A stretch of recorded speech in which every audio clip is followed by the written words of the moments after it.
welcome back to my channel, Learn Smart Coding. In this video, I'm going to show you how to define and read the query parameters in Angular. So, query parameters are useful one which are appended in the URL. So, if you are working on a project where you have a page where you're displaying a lot of data and then the user is trying to filter something, and then the user selects something and navigate to a different page, and if he or she comes back to the same page, you wanted to maintain or retain the queries that was filtered by the users instead of asking them or forcing them to filter it from the first. So that's why these query parameters are useful. Now let's see how to do this.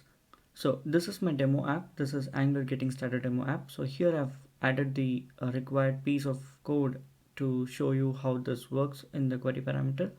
So here on the screen, if you can see, there are a lot of food items showing up based on the cosines. So here if you see, there's a button called hide and show image. Based on what I click, it shows and hides the image. Now let's say I'm filtering something.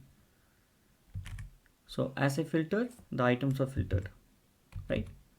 Now what I want to do is when I click on any of the item, I wanted to pass along what was used in the filters. So if you look at the query, it is appended with a question mark and then followed by two parameters. One is the filter by, which has the data AA, that is what we typed in the text box.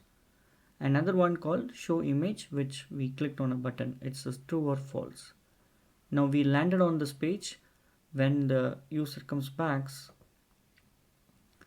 I wanted to retain this filter, and then I also wanted to apply that filter automatically on the screen.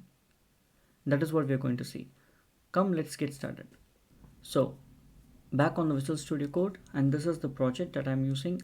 Now I will not be explaining each and every single code that is required to filter the data because it's really not required for this demo. So we will focus on only the query parameter stuff. So if you see the food item components, I have the buttons and the text box which is having the ng model for filtering the data. All what we want to know is here you can see list filter is a variable which will hold what you're typing on the text box because it's bound to ng model. And then there is another button which will hold a variable called show image. So the show image will be toggled true and false based on what you click. That's it. We have two variables, show image and list filter. So in order to send these details in the query, it is very simple. We can make use of the inbuilt directives. One of the directive that is used for this is query params is the directive that we need to use, and that's an inbuilt directive. So here what we are going to do is we are going to pass along a object. So here if you open up the brace and say filtered by and then colon the data that you wanted to pass. In our case it is list filter, and then I wanted to pass something else. I wanted to pass show image as the variable, and then the data that is coming from the show image is the show image variable itself. And you can keep adding here a lot of parameters. Everything will be put into the query which is in the URL. For simplicity, I've added directly here. Basically these data can be retrieved from your component function as well. Alright, now I have opened up my locally running code. So here you can see the data has been displayed, and as I start typing it is filtered. Now if you clearly look at this table and if you clearly look at this button, I'm hovering there down, you can see automatically the URL is showing up with the appended data. You can see this, it's here. So let me click on this. So if I click on this, the data which we wanted to filter pass along to the next component has been added here. Now there are two more pieces that is missing. Now what if they click on go back, and if you can see down it's just showing up /cosine, right? I wanted to pass along this information back to the previous page. Only then I can read the data. Now let's get back to the code and see how to fix that. Okay, so the page where we need to fix is the food details, where the details of the food has been shown. Here if you can see the go back button is here, the hyperlink. So here there is another directive called query params handling. Query params handling is another directive that you need to use it and say preserve.